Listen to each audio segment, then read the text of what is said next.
every single person on that boat wakes up and their sole existence is catching squid, cutting squid, freezing squid, taking a brief nap, and then catching squid, cutting squid, freezing squid. He was in a ton of debt for the building repairs. And he thought, you know what? This is the best way to make money quickly because that's literally Squid Games, which is ironic. So it's like these people are in debt. They need to make money by any means necessary to pay off debt. So they're partaking in this job that's low-key miserable, but they need it. And they're literally catching squid. It's Squid Games. One of Lou's men pulled him to the side in the cabin and he whispered, they're trying to fight back. They've asked me to join up against you, the management team. Lou was upset but not surprised. Bo, the guy who was telling him everything he knew that the managers were talking about, he said July 20th, near the coast of Hawaii, they're gonna do something. That day, Lou ordered the slaughter of 6 men from the management group and Bo. If Bo's over here running his mouth to you and like you guys didn't have like some kind of pre-existing relationship before that, why would you assume that he's just loyal to you? He's probably just like running his mouth to everybody. I'm just speaking from Lou's point of view since he was paranoid. They disembowel him and they taunt him. What's the matter? Your guts are spilling out. Oh no, what to do now? Bro's guts were spilling out and then the guy that did it was just taunting you in your face. Oh hell no.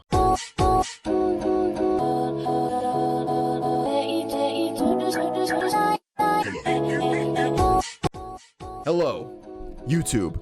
In today's video, we got an absolutely crazy case we're gonna be covering. So the title of this video from the Queen, Rotten Mango, is, get ready, okay? Be ready for this. 33 crew members went deep sea squid hunting, turned mad, and started hunting each other. Que chingado? I had to bust out the Spanish there. That's how crazy that is. No mames. Yo, chat, can I get a no mames in chat? No, yeah, that sounds like a movie, a horror movie. So the fact that this actually happened in real life is just insane. Anyway, before we get into today's video, as you can see, I am streaming on Twitch right now. There's chat on the other side of the screen. We watch things like this all the time. True crime, short films, Vocaloid. It's a lot of fun. So yeah, follow me on Twitch to join us for moments like this. And also make sure you follow me on Instagram and Twitter to stay updated on my ugly face. Okay, I'm gonna shut up now. I'm ready to get into this really just crazy case. Alrighty, 3, 2, 1, let's go. Bada bing, bada boom. The deep sea liner 2682 was heading straight for the port in Shandong, China. The giant vessel measures to be about 131 feet long. It was built with the intention of withstanding all sorts of water and storms out at sea for extended periods amount of time. So this is the type of ship that goes into the deep waters for years, does not come back except only to fuel up. It's a little bit strange that the ship is coming home so early.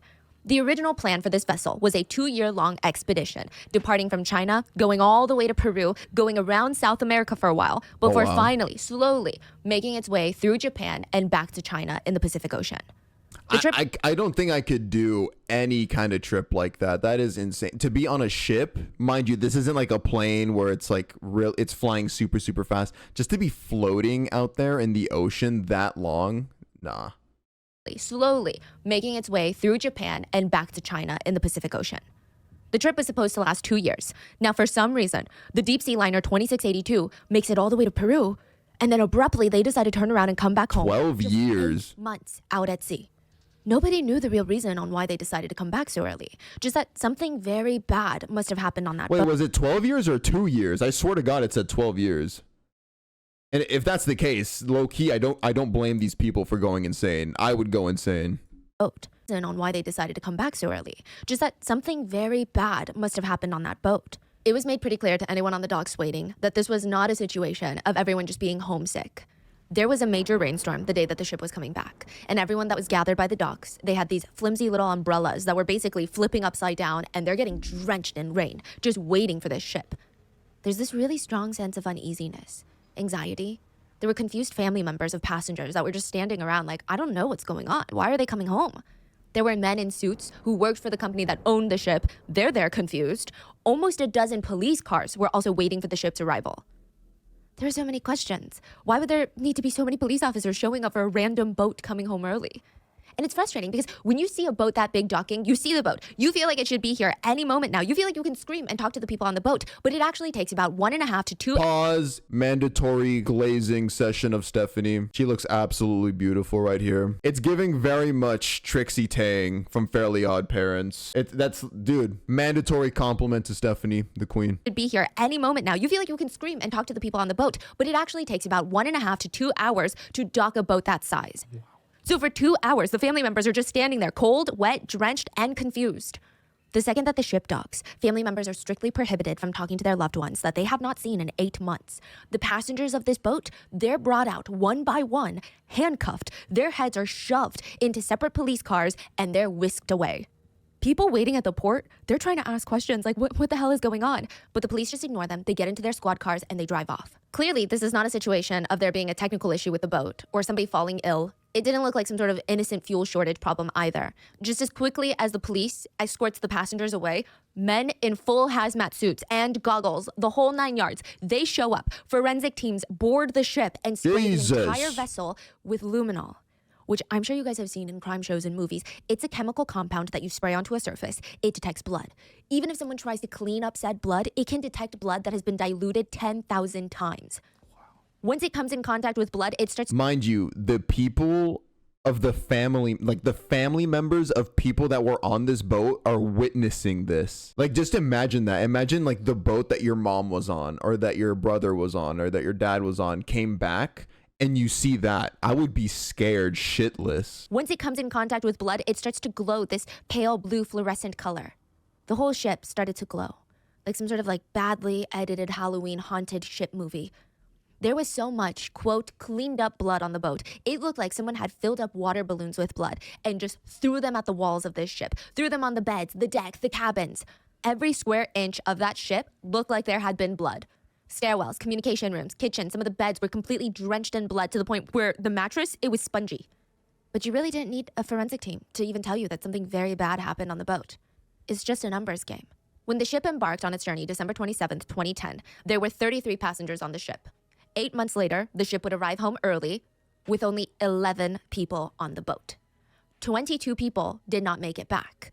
They did not get sick at sea. They did not get into some sort of freak accident. 22 people were murdered on the ship. And out of the 11 people who made it back, only one would share the story of what really happened on the boat. Or at least, that's what he claims. What an intro. So only 11 made it back of the 33, right? Yeah, of the 33, and then only one was willing to share. So if it wasn't for that, they would have all kept their mouths shut. And that's really scary of the other 10 that were like, they would have not said anything about it. And also, before we dive into this, a huge source for this episode was an interview with one of the 11 that came back on the boat, and it was done by a journalist by the name of Du Chen. It's translated from Mandarin to English by Words Without Borders, and through that, the case was able to gain international attention. So please check out the original sources in the show notes. And with that being said, let's get into it. There are some superstitions that seamen just live by. There are the more obvious ones. Don't turn anything upside down while you're at sea. Like a cup, don't put the cup in the cabinet upside down. That means your ship is going to capsize and go upside down.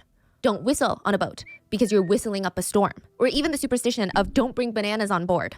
So this is dude, I don't fuck around about those kinds of superstitions. Like, for example, in a hospital, one superstition is that you should never say the word quiet or calm. If you say those words in a hospital, you will get scolded. Like, I've gotten in trouble by my supervisor. Like, hey, don't say that. Ever since this one night went crazy whenever I said it was quiet, a patient coded that night. And then after that, I've never wanted to say those words ever again. So yeah, I don't mess around about superstitions. Or even the superstition of don't bring bananas on board.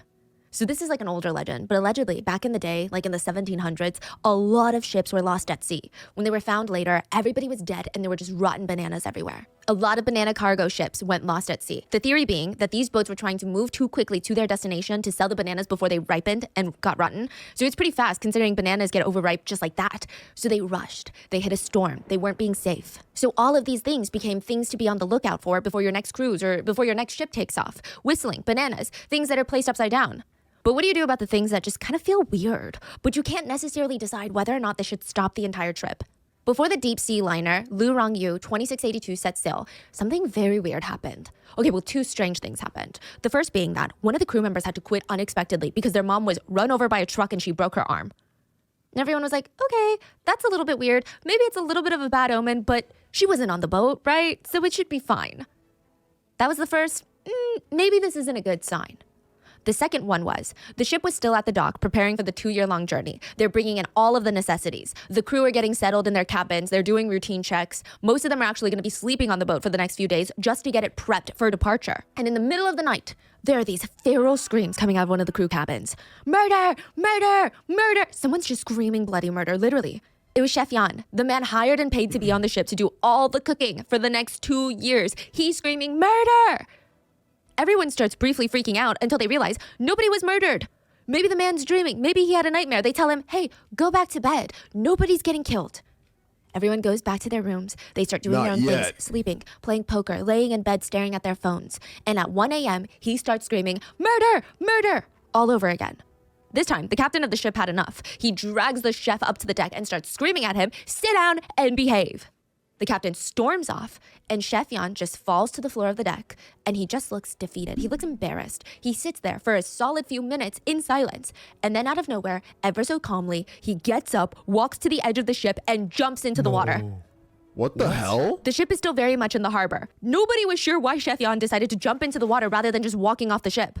But this is a very dangerous situation nonetheless. It's actually not smart to be in the water at the docks. You could be electrocuted. But other than that, the water is cold at night. The wind is strong. There's a lot of propellers in the water. I mean, no one could see him. Everyone came out onto the deck trying to lure Chef Yan back onto the boat, or at least back onto the docks for his own safety. But for 30 minutes, he's just swimming around the boat screaming, murder, murder. Eventually, he's pulled out of the water by another boat and sent home.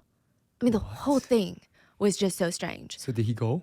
Yeah, he went home. He didn't stay on the ship? No. Some of the crew were questioning, guys, is this a bad omen of sorts? Because Chef Yan was actually pretty well known amongst seamen to be mentally solid. Like, that's the type of man that you can trust to bring out to sea for 2 years and he would be fine. Some other younger seamen, they can't handle it. They can maybe do 6 months and then they're at their breaking point. Mentally, they're exhausted. They're about to snap. Chef Yan, he could do 3 years. He's good at being out in deep water for long periods of time. So So the fact, if you see a staff member like that, behaving like that, screaming murder before you've even left the dock, I'm out. I'm dipping, bro. That's an omen. The captain's trying to calm the crew down. Well, his mom passed away a few days ago. So, his family has been going through a lot. He really wanted the job for the money and he said he was ready to come back to work. Clearly, he wasn't. No big deal, guys. Shit happens. We'll find another chef. The crew just kind of chalk it up to grief and loss. They work on finding a replacement, Chef Zia. Chef Zia is hired to replace Chef Yan. And maybe you believe in superstitions, maybe you don't, but Chef Zia would be the first to be murdered on the ship. 7.5 months into the trip, one of the younger passengers, Charlie, would have a full snap from reality. He had been begging the other shipmates for this moment. He'd been asking all the passengers, when is it my turn? Literally asking to see if he could be a part of this. The chef was literally this meme. He knows. Like, bro. He'd been asking all the passengers, when is it my turn? Literally asking to see if he could be a part of this. And it just felt good to finally be accepted after 7.5 months. He leaned down and he touched this oozy, sticky surface. So he dipped 2 fingers into the liquid. He brought it up to his face and he hesitantly swiped it on his cheeks. It was a red streak. And he started smiling because it felt good. So he bent down and he just starts erratically wiping his hands into the liquid and then frantically smearing it all over his face. And he screamed, "I've been bloodied." His face was bright red. He was smearing the blood of his first human kill on the ship. And to him, his first it kill? felt so good. Mr. Du, the young journalist, he heard about the very suspicious ship that turned all the passengers crazy to the point where they started hunting each other on the ship. I mean, it's more like the premise of a horror movie. It's like Hunger Games on a boat than a real life story. So Mr. Du, he can't forget about this case once he hears about it. He thought about it nonstop. It's taking up all of his brain space. It just didn't make sense. Was it collective insanity, mass psychosis? Like, there have been cases of shared psychotic disorders where 2 or more people in very close relationships, they share a specific delusion together. The inducer, the primary person with the psychotic disorder, influences another person to feel those delusional beliefs. It's rare to see shared psychosis in even two individuals, and even rarer to see it in large groups, let alone 33 passengers on a ship. It is a tad bit different from cults, if that's where your mind is headed, where the cult leader maybe more or less believes in the delusions that they're sharing with others, but they're just more hell-bent on power and praise and money more than anything. This seems like a group of people that would have to be in a collective state of psychosis to start hunting each other out in the deep ocean. No, yeah. I think the most recognizable case of shared psychosis are the Eriksson twins. Do you remember this case? Ursula and Sabina Eriksson, Swedish twins. They were otherwise ordinary sisters who, in May of 2008, Have y'all heard about these twins? What the hell? made Swedish twins. They were otherwise ordinary sisters who, in May of 2008, they made headlines for their really disturbing behavior. I mean, they were just seen on the side of the highway, looking determined, calm almost. And then they suddenly started sprinting straight into oncoming traffic. It was chaos. One of them, Sabina, was briefly arrested, later let out without a full psychiatric evaluation. She ended up murdering a man that was just trying to help her. I mean, it was a whole thing. That is probably the most famous example of shared psychosis. Some people just kind of chalked it up to that because this was only like 3 years later. So people are thinking maybe this is shared psychosis with 33 people, 33 passengers. Or maybe it's a mass murder mystery that we'll never really be able to solve. The thing that makes the idea of shared psychosis so scary is that you both are living the same false reality. Like, you both are so entrenched into this episode of psychosis together. No, and it's even worse because now that it's two of y'all, or at least two of y'all together, you guys are positively reaffirming the reality, the quote unquote reality that you're living. Yeah. And you're like encouraging each other to act on this perceived reality. But journalistic passengers, or maybe it's a mass murder mystery that we'll never really be able to solve. But journalists did not think so. He traveled all the way to this small, tiny little windy town in the northeast part of China, and he was going to interview one of the remaining passengers of the boat, one of the 11. Mr. Du gave him the alias of Zhao Mucheng, but we're going to call him Zach. Zach had been released from prison, maybe just like a year ago. He was in his late 20s, but he looked much, much older, and he had this very shifty, uneasy air about him, like he didn't want to talk to you about anything. He asked the journalist, "What do you want to know?" "I want to know about the people." I mean, this can't just be a situation of shared psychosis or evil people that happen to end up on the same ship together, right? No, it had to be something different. Charlie was normal before we got on the ship. The one that smeared blood all over his face? He's actually the one that introduced me to the opportunity in the first place. Mr. Du looked at Zach and said, "Tell me about how the killings started 5 years ago." This is the story that Zach shares. Now, just keep in mind, this is just about everything we know about what happened on the ship, but it's very hard to say if this is without a doubt the solid truth. There are conversations online about whether or not Zach is a survivor, like he claims he is, or if he's a killer that got luckier than the others. No other survivors have been interviewed, and none of them have come forward, at least that we know of, so this is what we have. Zach said, before Charlie and the rest of the passengers started hunting each other, they were just there to hunt squid.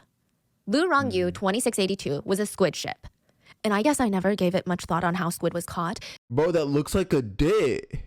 That looks like bro's packing. Bro. If you make 2682 was a squid ship. And I guess I never... I'm sorry. Bro, it's getting late. I think you can tell I'm just getting stupider and stupider. Gave it squid. Lu Rongyu 2682 was a squid ship. And I guess I never gave it much thought on how squid was caught. If you made me answer it a few weeks ago, I probably would have made a guess of, I don't know, boats go out lock the fuck in, chat. Lock the fuck in. Come on. to the seas, how squid was caught. If you made me answer it a few weeks ago, I probably would have made a guess of, I don't know, boats go out into the sea, send down some nets and catch squid, right?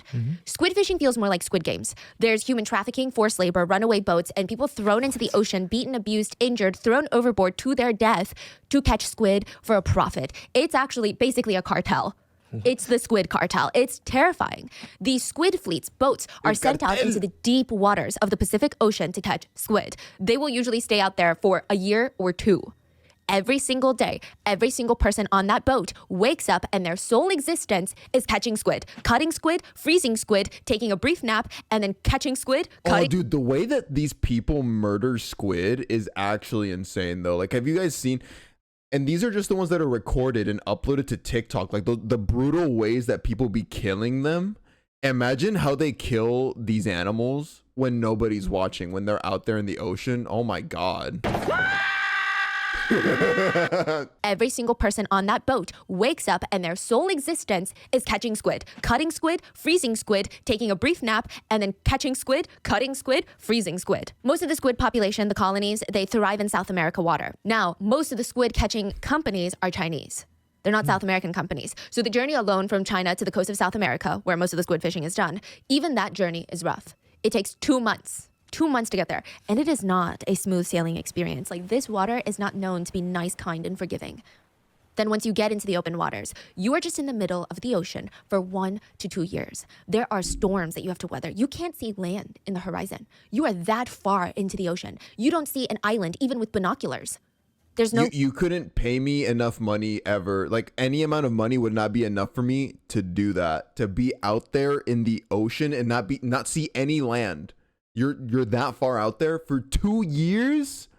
Nah, I'm good off that. Light pollution. Like, even if you told me you were going to be paying me let's say 500,000 a year for that, I don't think I could, bro. Dead ass. That far into the ocean. You don't see an island even with binoculars. There's no light pollution. It's pitch black outside at night. And that's when the fishing starts. At night, the fishermen wake up, head to the deck that's covered in squid ink. No matter how much you try to clean it, it will never fully be gone. So it's just black? It's actually turns mucusy once you clean it. Like, the mucusy substance is left over. Then you get up to the deck and you turn on these giant bulbs. It looks eerily bright. It's like an eerily bright lit auto body shop. There's oil oozing around, squid ink, it's mucusy. The lights are so bright, even if you look at it or open your eyes for more than 1 second, your eyes start to water. The light bulbs are the size of bowling balls. The light is the thing that attracts the squid. But you can't see much into the water or even around you because the light is shining down on you and the ship. So you probably feel vulnerable in the middle of the ocean and the ship is glowing this strange blue-green color straight out of a Pirates of the Caribbean movie. A New Yorker piece stated, to the squid, the human squid catching ships, they must feel like aliens, glowing in vessels approaching.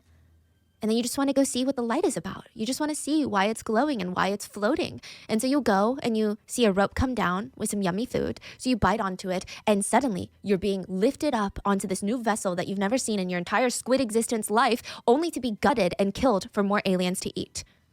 And the ship is the only thing lit up in the water, like a bright bullseye, a target. You can see the light from almost 100 miles away. That's how bright the lights are. And it doesn't just burn your eyes, it's hot. The heat is roasting down your back while you work during the night. The ocean is known to be cold during the night times. It's hot on that ship at night.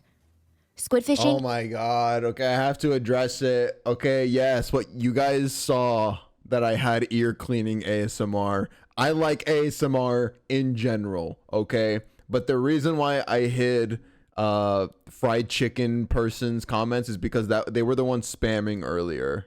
About like that inappropriate stuff. So no, yeah, but yes, okay, I'm not ashamed. I like ASMR, the ear cleaning, I like tapping, I like the role play ones, like the nurse examiner or something. Yeah, fuck you.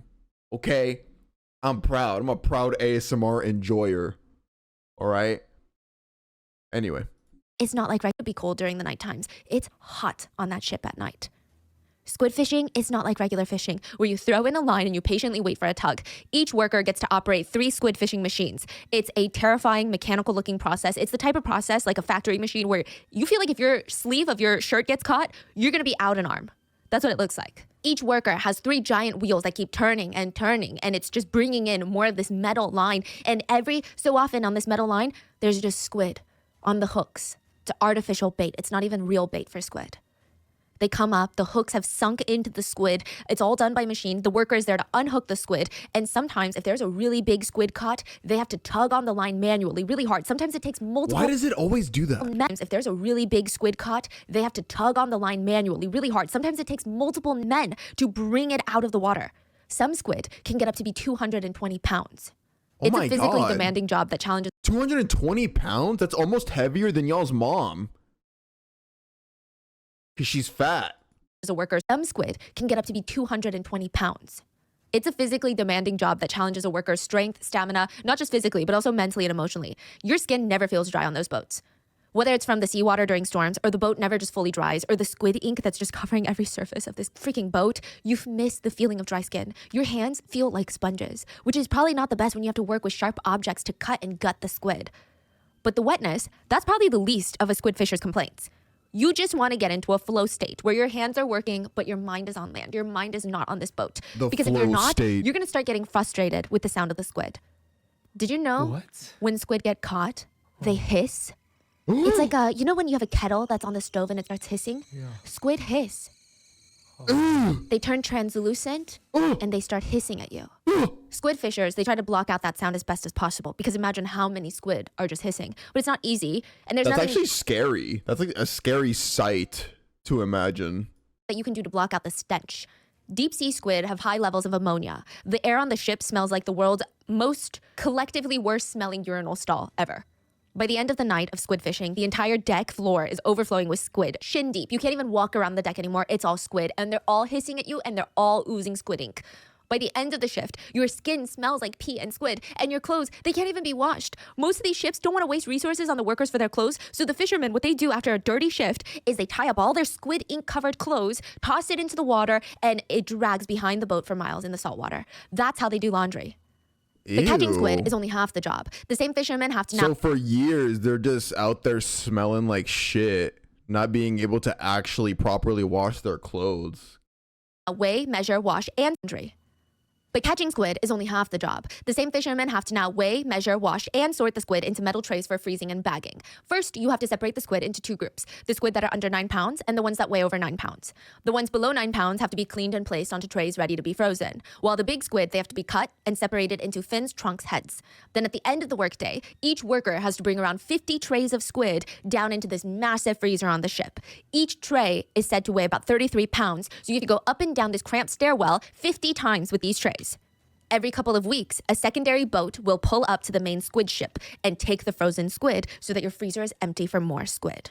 And if the Squid Cartel, the squid company, doesn't think that you've caught enough squid in the allotted amount of time, you will be hearing about it and you'll likely pay for it. And then once the workers are done with that, they have to thrown overboard and fed to the sharks if you don't catch enough squid, bitch. Sweep time, you will be hearing about it and you'll likely pay for it. And then once the workers are done with that, they have to sweep the deck, clean the cabin, scrub toilets, mop showers. They do this 16 hours a day, 6 days a week for 2 years straight.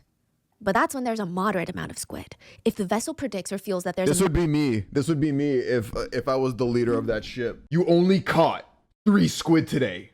How do you explain yourself? I'm sorry, sir. I'm so sorry. Rain and Len weren't fucking helping me, and I was having to do everything all by myself. I was so tired. Excuses! Oh, you didn't do your job today? They do this 16 hours a day, 6 days a week for 2 years straight. But that's when there's a moderate amount of squid. If the vessel predicts or feels that there's a massive squid colony moving through the area, fishermen are forced to work 3 days straight, only getting in about 1 hour naps a day. A day. If you decide halfway through, guys, never mind. I don't want to do this anymore. Forget the money. You don't even have to pay me for the past 6 weeks. Just take me home. There's no way I can do this for another 1.5 years of my life. They're not going to take you home. There are a lot of alarming reports that people have been shackled, beaten, and starved, forced into submission to keep fishing for squid. Even if you're not trying to quit or go home, if you make a mistake or you're too slow at catching squid, you'll likely get beat. Some fishermen get injured on the job. Weaker men, they start going crazy just from not seeing the land for 2 years. Some fishermen die from low vitamin levels. Apparently, they get swollen like melons before they pass. Their eye whites turn yellow. They're exhausted, overworked, barely seeing the sun. They're not eating well. Why? Because by month 4, most vegetables and fruit have run out on the ship. Not that the workers were wined and dined to begin with. And if you're not injured and dying, you're watching everyone around you injured and dying in these brutal conditions. And the only stress reliever that you can somewhat afford on this boat, because you're basically cut off from the rest of the world, you can't contact your family or the outside world. Whatever you brought on that ship with you is all you have. You brought 3 books, you better reread those 3 books. A lot of crew members will just chain smoke as a stress reliever. There's no gas stations out at sea. If you run out of cigarettes that you brought in the past 2 years, you have no more cigarettes. Unless you purchase them from the ship, from the company. They have like a little convenience store. The company will sell the workers cigarettes at maybe 20 times the price that they would be on land. A lot of workers, if they're not careful, they can smoke away all the money that they earn in 2 years. The idea that that's even possible, is kind of insane. Or maybe you just need to relax. If you miss 1 day of work, you will get beaten and they get 2 days of pay taken off. And just so they were getting abused, like literal workplace abuse on this ship, and you couldn't do anything about it because like what are you gonna do? You gonna leave? You're in the middle of the ocean. Yeah, they would be beat if they weren't performing up to their standards, if you weren't catching enough squid or something. That's crazy. They literally were doing what I just did to Miku. And just something to note, I went down the rabbit hole. The squid fishing industry is terrifying, and China does dominate in that industry. There are a lot of questionable Chinese companies that have been called out for very illegal, very ethically immoral things that they have done to catch squid and the abuse that they put their workers through. I mean, some of the companies are just pure evil. But the New Yorker, they put out a piece of the squid fishing industry, and at the very end of their piece, they added food for thought, because it's very easy to just point the finger at one very deplorable part of the food chain. But over 70% of China's seafood catch is exported out of China and into places like the United States and the EU. So this is the kind of ship that they're on. They're not on a 9-month cruise. They're on a hell journey for 2 years. Do you remember Charlie, the one who smeared blood all over his face? He was the one that got Zach the job in the first place. Zach had never been on a boat like this before. Neither had Charlie. I mean, you would imagine that Xinfa Foods, the company that owns the ship, they would be recruiting real fishermen that know what they're doing to go out there for 2 years. But no, they were honestly just taking about anyone. Charlie was on the boat because he burned down a building. By accident, though.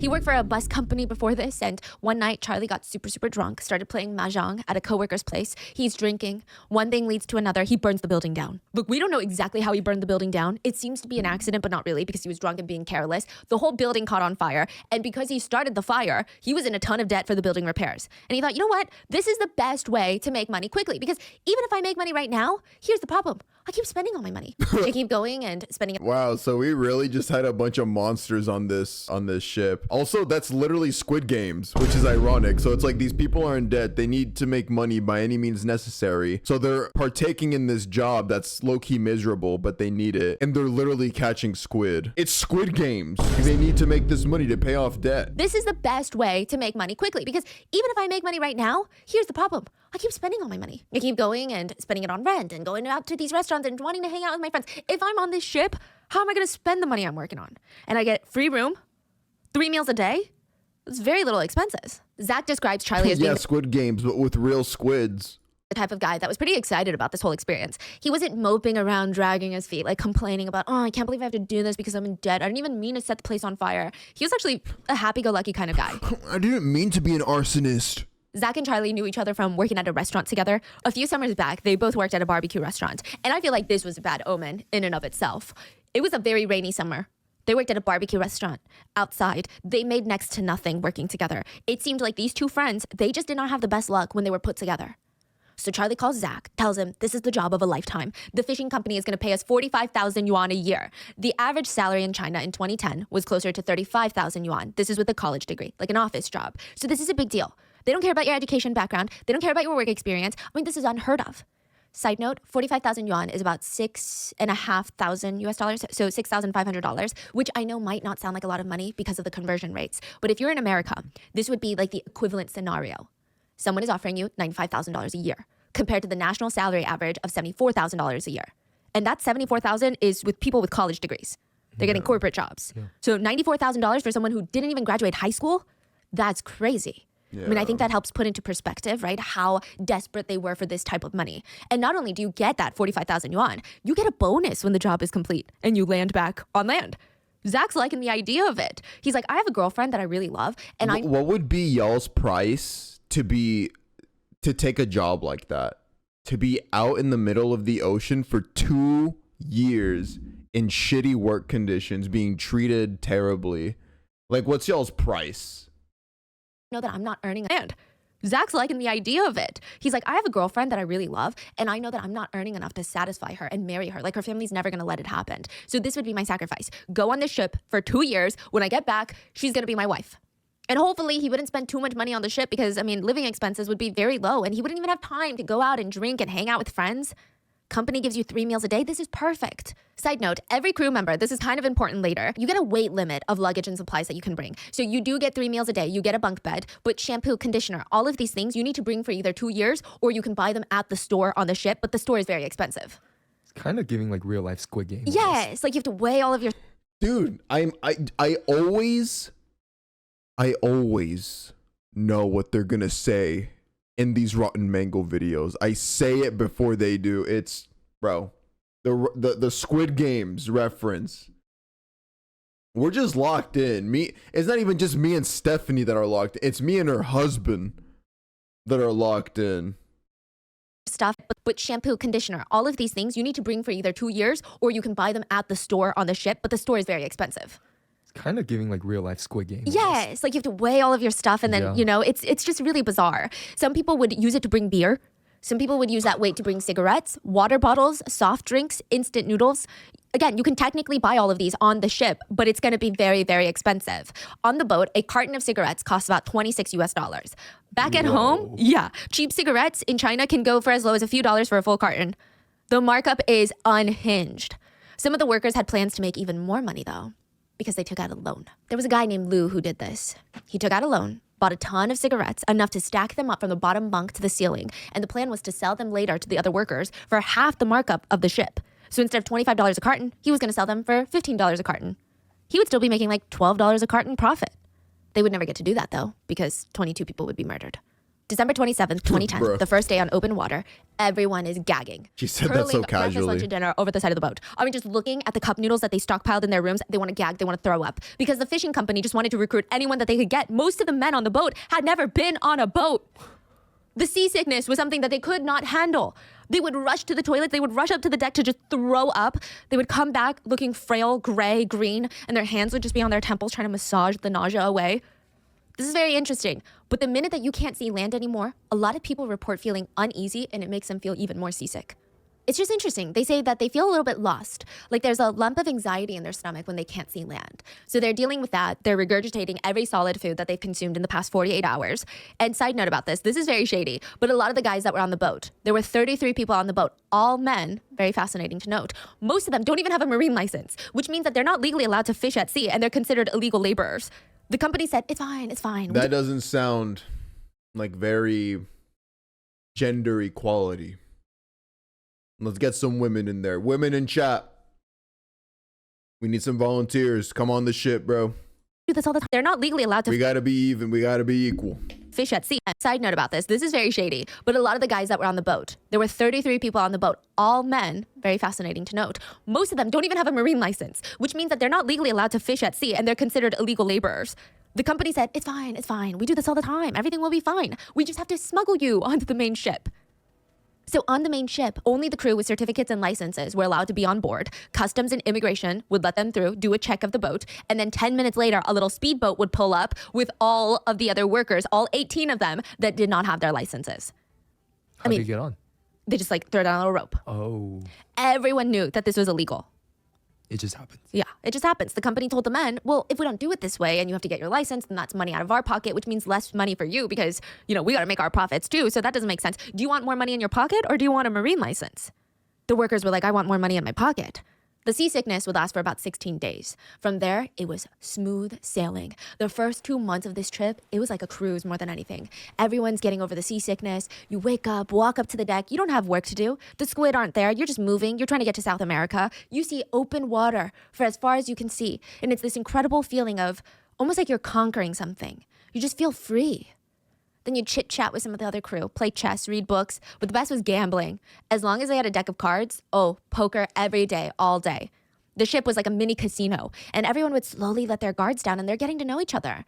There's like just a real oddball mixture of guys there. You had seamen who had done 3 years out at sea, no problem before. Some of them had gone deep sea fishing in Africa, tons of experience. Side note, one of the guys that had gone deep sea fishing in Africa, his wife really did not want him to go on this trip because on the way back home last time, they encountered pirates.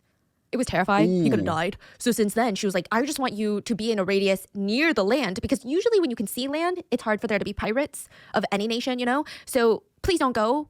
And he's like, babe, I have to go. I'm just ready for it. And my friend said he needed help. They need people. If I back out now and they can't find more seamen, how can I ever look at him again? So there are a lot of experienced sailors all the way down to Michael. Michael's a recent college graduate who could not find an office job. He did not graduate with anything that had anything to do with the sea. Nothing like that. So he just applied for this, which is a wild escalation of events. He was choking up, telling the rest of the men about how his mom was begging him not to go. She was yelling at him, you've never even been on a boat. You have zero experience. You've never even hung bait on a fishing line. Should have listened to her, man. Mom's always right. But Michael thought, this is a great way to make money, Mom, and I'm trying to learn a new set of skills. Would you rather me lay around at home and do nothing or work for the next 2 years? Another guy was training to be a pilot, and he thought that this was a great way to see the world. Some guys straight up said they didn't have anything better to do. And once they got all this cash, they were gonna buy a new car. They were gonna get some designer stuff when they get back. One of them said, my sister was a wreck. I mean, tears streaming down her face, and I sat her down and I was like, hey, just imagine I went to prison for 2 years, okay? Just forget about it. But a lot of the men, they were there to pay off debt. One guy had a pig farm that got completely obliterated by a pig disease. He owed a lot of money. Charlie, he burned down a building. But none of that really mattered on the boat because there's no way for creditors to track you down on the open water. By early February 2011, the ship had been sailing in the Pacific for over a month, and it was almost Chinese New Year. There is this air of excitement and peace within the ship. Everyone's cooking up the feast. They've got 8 meat dishes to share. They're sitting on the ship floor with metal bowls and disposable chopsticks. They're helping each other scoop rice. It's all this like cute moments. They're laughing, joking about how when this is all over, we're gonna go to each one of our hometowns and eat the hometown food. I wanna try those noodles that you keep talking about from back home. Oh my They were allowed to gosh. use the ship's satellite phone to call their families back because it's Chinese New Year. And it would be the last time that many of them would ever get to talk to their loved ones. Yeah, that's the dark part. So like at the beginning, it was all sweet. It was all fun and games. They're having fun. It feels like they're on a cruise almost, just doing a little bit of work on the side. They're gonna make a lot of money. They're cracking jokes with each other. But remember, 33 of them. Sorry, they started off with 33 people. By the end of this video, only 11 are gonna be alive. That's crazy. 2 months, New Year. And it would be the last time that many of them would ever get to talk to their loved ones. 2 months before arriving back at the harbor, loud music was blasting on the ship. Everyone knew what that meant. It was time to hunt. They were hunting each other. By the time that the music cut off, people would be dead. If you were unlucky, you would be brutally stabbed and thrown overboard with nothing but the loud music ringing in your ears. And if you were really unlucky, you would still be alive when you hit the water, and then you knew that the end would be you waiting for the fins to show up, because once the sharks smell blood, they come out to feed. There are a few distinct phases that the passengers would go through before they completely. Bro, imagine snap being and start playing eaten holidays. alive. The first phase is nothing is wrong until something is wrong. Zach was in the dorm one day when he saw Lou, another crewmate, and he left his notebook laying on the bed. They were almost to Peru, so he reaches over, he's flipping around, and it's all sort of like random numbers written down. When Lou comes back into the room, Zach asks, hey Lou, what are you writing down in your journal? Oh yeah, those are the ship's coordinates and where we are. Oh, why? Doesn't the ship track that? No reason. I just thought it'd be kind of fun. Zach kind of waited for Lou to explain further about this whole coordinate situation because it's just a little bit weird. But Lou was just an interesting man. He always looked like he was deep in thought on this boat about something, somewhere, but he would never tell anyone what it was, which is fascinating because by like month 2, everyone is telling everybody their deepest, darkest thoughts and secrets because you don't have anyone else to talk to. All people knew about Lou was that his parents were poor farmers and he had to make money to marry his girlfriend. He was also kind of scrawny. I mean, you would never really look at this man and think, this guy is strong, this guy is muscular. But he was. When it came time to unload all the squid and carry the giant metal trays down into the freezer, those things, like I said, they weigh 33 pounds. And because of the size of the tray, it's just really very difficult to balance and carry it down. Lou would offer to do it for Zach because Zach was short and pretty weak, which is crazy considering this is not an easy task and Lou's not going to get paid for Zach's portion of the work. Why would he do that? It's bizarre. Zach said he was thankful, but at the same time, Lou was so fascinating. Lou liked to look out for people on the ship, but at the same time, he also liked to look down on everyone around him. So it's nice, but it's also kind of mean. He just seemed full of himself, but in a quiet, I don't even want to talk to you because I don't think you're worth it. I don't think I should waste my breath on you. That's the type of guy he was. Damn, what the fuck? But what could you say? He's the Squid King on the boat.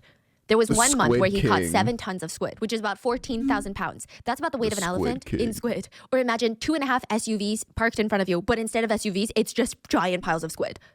Ew. In a single month. He wasn't even an experienced fisherman, but he Imagine the smell. That shit would go crazy. knew how to... In a single month.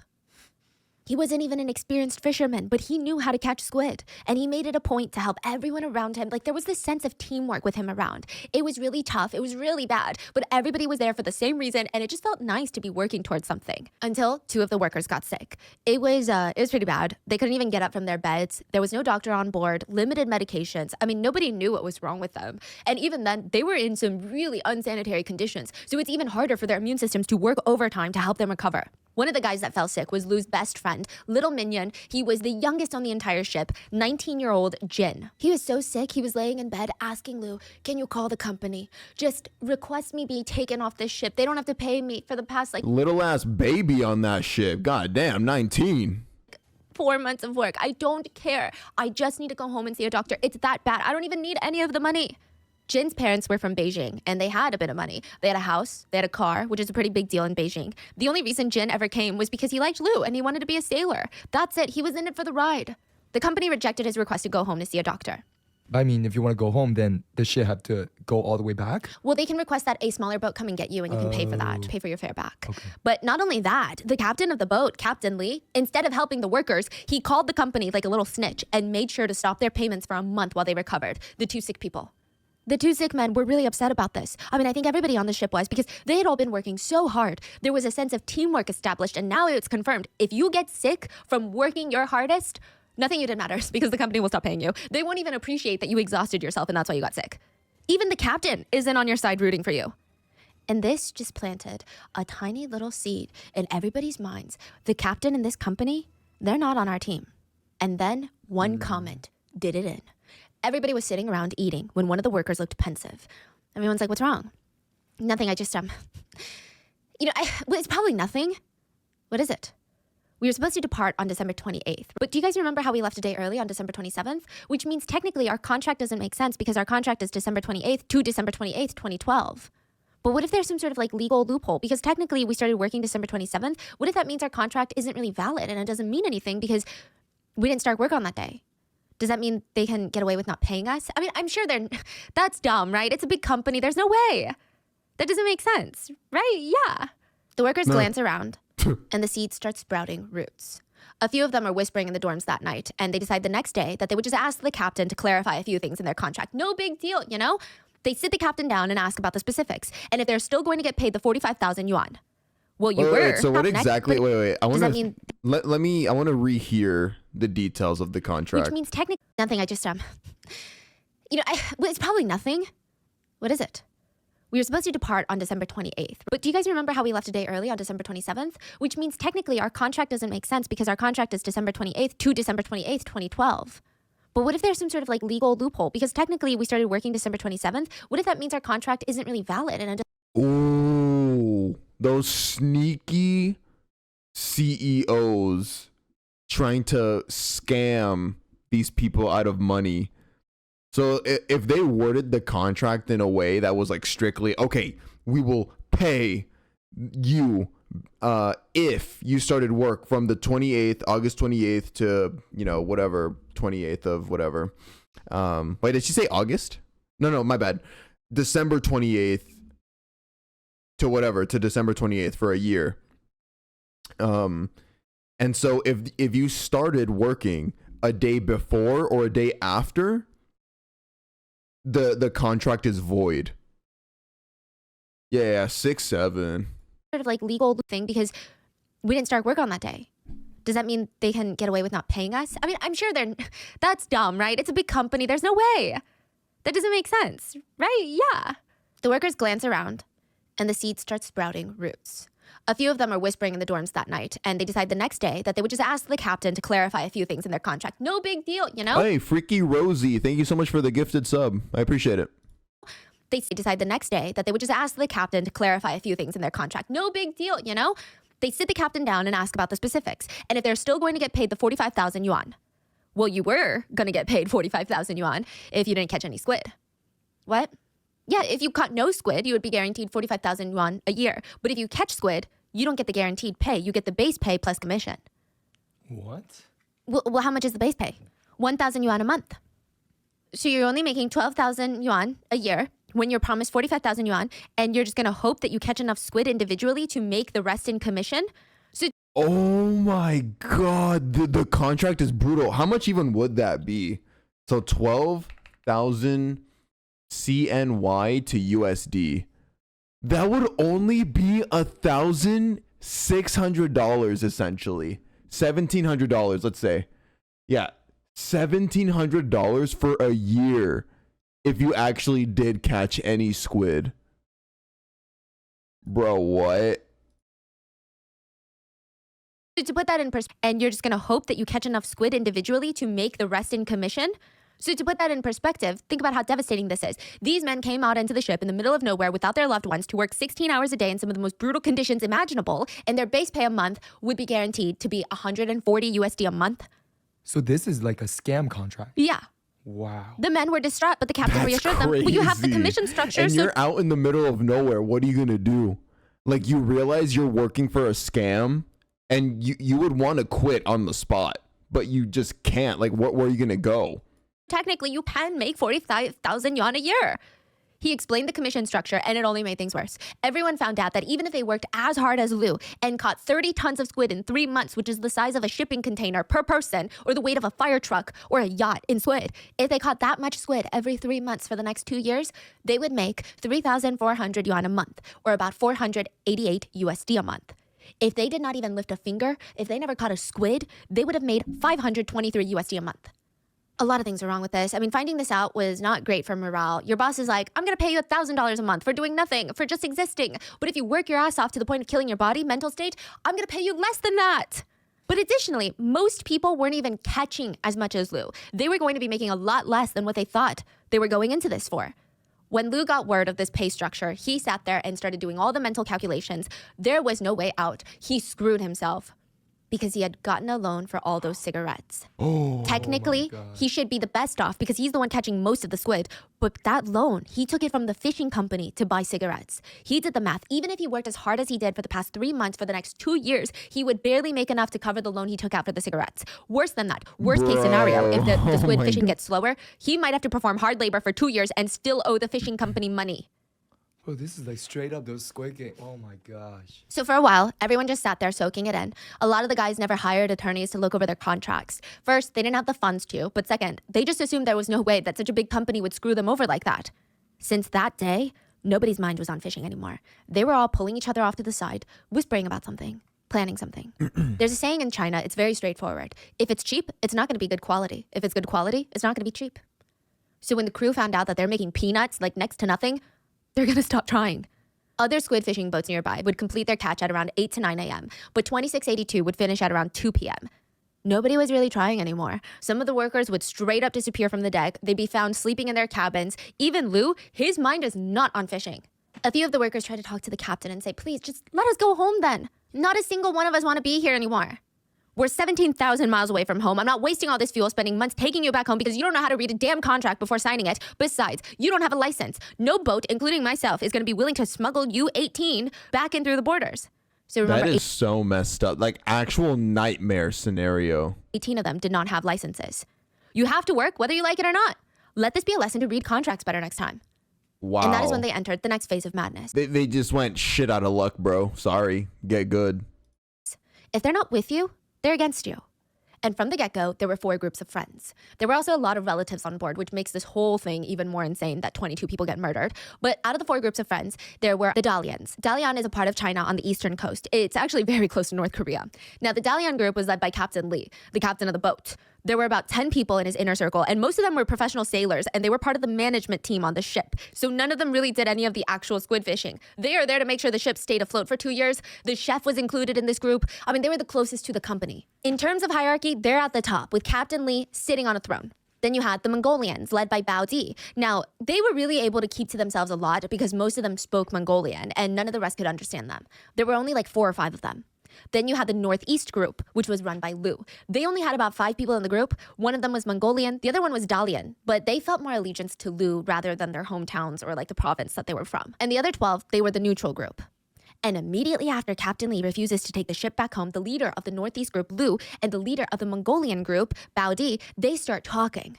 They would rant to each other whispering, you know, we work so hard, but this company is a scam. They don't even pay us minimum wage. And they think that we clearly won't get the money stated in the contract. That's why they're acting like this. That's why they're not even listening to us. We want to go back. Slowly, these rants, they turned into a solution. If the captain doesn't want to take us home, then we force him. We hijack this ship. Liu and Bao Di were in. So were their groups. But both of them were trying to convince the others from the neutral group. Liu sat them down and said, on the way here, I wrote down the coordinates for fun. I didn't think it was going to be useful. But even without the captain, I can retrace our steps and get us back home. And when we get back, I know a pretty good lawyer. We can all sue the company together. A lot of the neutral people were kind of hesitant. Liu told them, think about it. And as he walked out of the room, he turned around and said, you know, one more thing. It's not a crime to kill someone in international waters. Everyone except the management team, the Dalian group, knew about the plan to take over the ship, but not everyone was on board with Lu and Baudi. They were scared. If they weren't successful, the captain would beat them up all to a pulp, and that was probably just the start I of it. wonder how the law applies out there, because when you're in those international waters where you're constantly crossing, is there borders out there in the ocean? I'm not sure how that works. Yeah. So yeah, if you murdered somebody out there, way out there, I wonder like how that's governed. Yeah. And the management team, the Dalian group, knew about the plan to take over the ship, but not everyone was on board with Lu and Baudi. They were scared. If they weren't successful, the captain would beat them up all to a pulp, and that was probably just the start of it. And the plan seemed unhinged. Lu and Baudi's group were going around hiding all the knives and sharp objects on the boat. They were going to hold the captain hostage and hope that he just guided them back towards China. Now, this plan was kind of in the works for a few weeks. The whole thing betted on the fact that they had to refuel. So the boat was going to make it back to a port in Peru, refuel, and that would be the time that they finally take over because they need all that fuel to get all the way to China. They can't run out of fuel and they can't show up at a port with the captain held hostage. That's not going to work. So June 16th is the day that they're waiting for. They departed December 27th, June 16th. So the whole time they still have to work. They have to make sure that Captain Lee has no idea about their plan to overtake the ship. And I would say every other week it was a new thing going on. One week it'd be like, the plan is on, we got to do this. Then the next week, nobody would be talking about it anymore. So a lot of people thought maybe everybody's kind of cooled off. The plan is off. But Captain Lee would make sure it happened. If you talked back to Captain Lee, if you were a little too slow, you would walk back to your cabin with a black eye. Oh, so basically there was a chance that people were going to chicken out of it. Not chicken out of it, but maybe they were going to like chill and be like, okay, maybe let's not murder him. But I feel like Stephanie, what she's about to say right now, why do I always pause her on the most worst frames ever? Worse. Okay. This guy didn't help himself by being an active piece of shit. Because this is the captain, right? Yeah. He was probably just being a super mega asshole to these people. He would do talk about his off. But Captain Lee would make sure it happened. Yeah. So basically he was just so much of an asshole that, you know, he very much kept the plan alive to kill him. You talked back to Captain Lee. If you were a little too slow, you would walk back to your cabin with a black eye. Or worse, he would degrade you, scream at you, threaten to throw you overboard to the sharks unless you get down on your knees on the squid ink-drenched sticky floors and apologize to him. And every time he did this, the others would just glance at each other and they would feel a lot more sure about their plan. But it wouldn't be Captain Lee that dies, it'd be Chef Zia, the replacement chef that would be the first to be murdered. June 16th, 2011, the ship refueled at a port in Peru, and it was time. That night, Jin, this is Lu's right-hand man, the 19-year-old, Lu, Baudi, the Mongolian leader, and a few others, they barge into the captain's cabin. What the hell are you guys doing? They're standing there. Take us home. No, I'm not doing this again. Go back to your stations now. The captain turned around expecting them to leave, but he turned back and they were still there. Lu reaches into his pocket, takes out a knife, and stabs it straight into the captain's thigh. Blood starts gushing out. The others knock the captain over. They just start pummeling him. All their frustrations, taking it out directly on his face. They lift him up, sit him down on the chair, wrap a long, thick rope around him. He's got nowhere to go. He's tied to this chair now. If you don't take us home, we will throw you overboard to the sharks. Okay, I'll take you home. None of this is necessary. I'll take you home. The orders were given. All workers were to reel in the fishing equipment and prepare to set sail. When that announcement went off, immediately, the Dalian group felt like something was wrong. They rushed towards the captain's quarters, but they're stopped outside by two of Lu's minions. They're screaming at each other at this point. They can even hear Lu screaming from inside the captain's room, "I'll kill all of you!" A few of the captain's men are putting their hands in the air, showing their palms like, whoa, okay, it's not that serious. If every single person wants to go home, we'll take you home. Really, like, you don't have to be like this. Just tell us right now, and that'll be the end of it. We can turn around. It looks like everything's going smoothly, but in comes Chef Zia. He managed to find a kitchen knife that they didn't hide, and he's screaming, "Who do you sons of bitches think you are trying to hijack a ship?" This was not going to end well. The whole trip, Chef Zia and one of Lu's guys have been going at it. Like, so it's going to go 0 to 100 because now they're running into like all of the upper level people, and they're going to have a big ass fight. There's basically going to be a fight to the death. It's going to be the people that are for hijacking the ship against the management people, like the captains and stuff, and then maybe even against some of their fellow crewmates that were also there working their asses off. Like, even though they were in an exploitative contract, they might just think this is too much, and they're also gonna join with the captains and fight against the hijackers. Tried to stab him, and he's screaming, "Who do you sons of bitches think you are trying to hijack a ship?" This was not going to end well. Big fight. The whole trip, Chef Zia and one of Lu's guys had been going at it. Like, they literally tried to stab each other last week before this. They hated each other. And now both of them had knives in their hands standing in front of the captain's room. They're standing there yelling at each other. And then Chef Zia decides he's had enough. He walks past the other guys, shoulder butting one of them on his way into the captain's room. And from behind, he hears a sharp noise. He looks down and there's blood coming out of his mouth. Jeez. He had been stabbed in the back. Ooh. Literally. One of the other guys takes an iron bar and strikes him in the back of the knees, so he falls down into the kneeling position, coughing up blood. The guy that Chef Zia had problems with walks around to face him, and he's towering over him because Chef Zia is kneeling now, stares into his eyes, lifts his arm, and plunges the knife into his chest now. Jesus. Lu runs over, grabs the knife from his little minion, his friend, and instead of stopping him or telling him, this isn't the way we're handling things, he starts stabbing the chef's butt and thighs. Everyone on the deck could hear the screams coming from the captain's quarters. The chef was the first one to die, right? Followed by silence.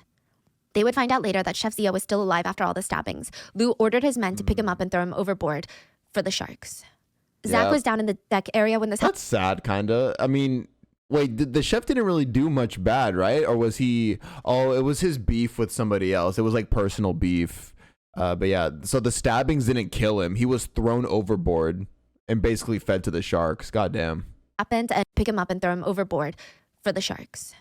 Zach was down in the deck area when this happened, and he remembered 19-year-old Jin coming down from the captain's room, and he said, hey, you got any cigarettes?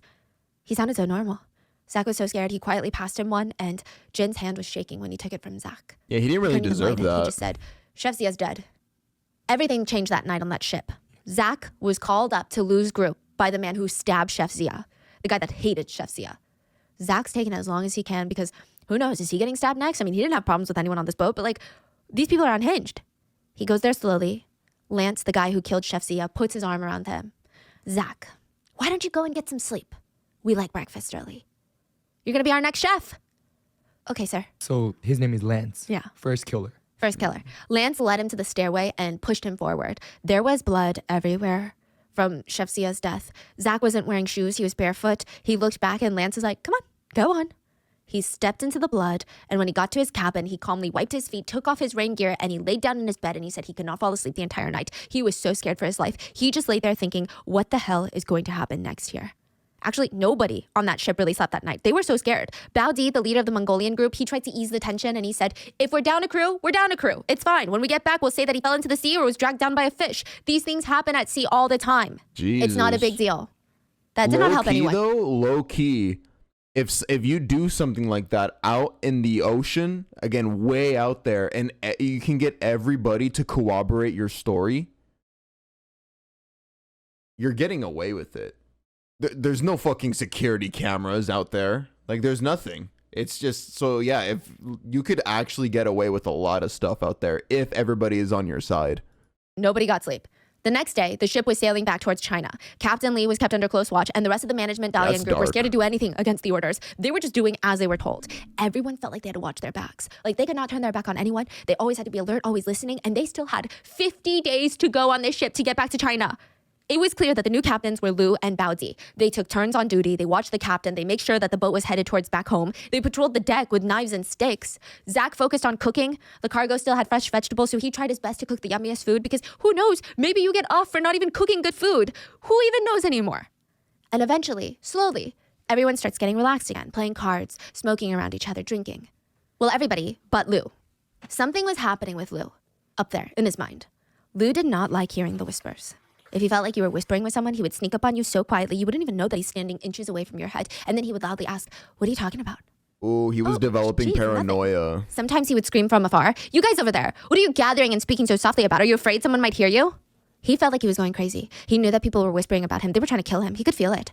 Yeah. Lu went around double checking, triple checking that all the knives were confiscated. The life rafts were tied up with steel bars and the life jackets were also locked up so that nobody could escape. Nobody could hurt him. Lu was suspicious of everyone, even his closest friends. Zach wasn't Lu's close friend, but he noticed that something very dark was happening inside of Lu.